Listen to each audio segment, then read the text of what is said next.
মাত্র 2 ম্যাচে মিচেল স্টার্কের অভাব পূরণ করে দিলেন মুস্তাফিজুর রহমান। দুনিয়ার সব বোলাররা যেখানে পাত্তাই পায়নি সেখানে সফল কাটার মাস্টার। তার প্রশংসায় পঞ্চমুখ ভারতের কিংবদন্তি ধারাভাষ্যকার বললেন, স্টার্ক নয়, মুস্তাফিজই এখন এমন উইকেটে সবার সেরা। আইপিএল এর পরের আসরে তিনি পেতে পারেন চওড়া দাম। স্টার্কের অভাব পূরণে ফিজের কার্যকারিতা নিয়ে বাকিটা জানবো রিপোর্টে।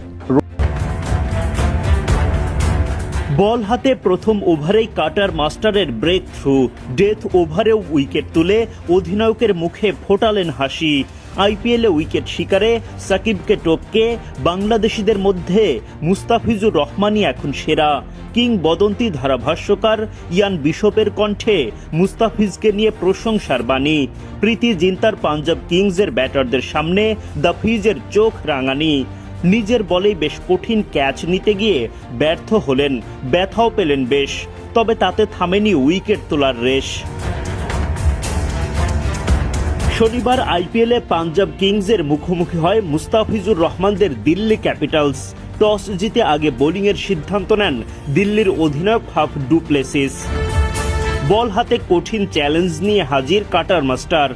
ইনিংসের দ্বিতীয় ওভারেই মুস্তাফিজুর রহমানের হাতে বল তুলে দেন অধিনায়ক ডু প্লেসিস, আর তাতেই বাজিমাত। ডট দিয়ে শুরু। এরপর ওভারের পঞ্চম বলে গিয়েই দ্য ফিজের আসল জাদু। উইকেট কিপার স্টাবসের হাতে ক্যাচ দিয়ে টাইগার কাটার মাস্টারের কাছে উইকেট হারান পাঞ্জাব ওপেনার প্রিয়াংশ। মুস্তাফিজের মুখে ফোটে হাসি। নিজের প্রথম ওভারে 3টি ডট সহ মাত্র 5 রান খরচায় দলের প্রথম ব্রেক থ্রু এনে দেন তিনি। 2 নম্বর ওভারে বোলিংয়ে এসে প্রথম বলেই বাউন্ডারি হজম।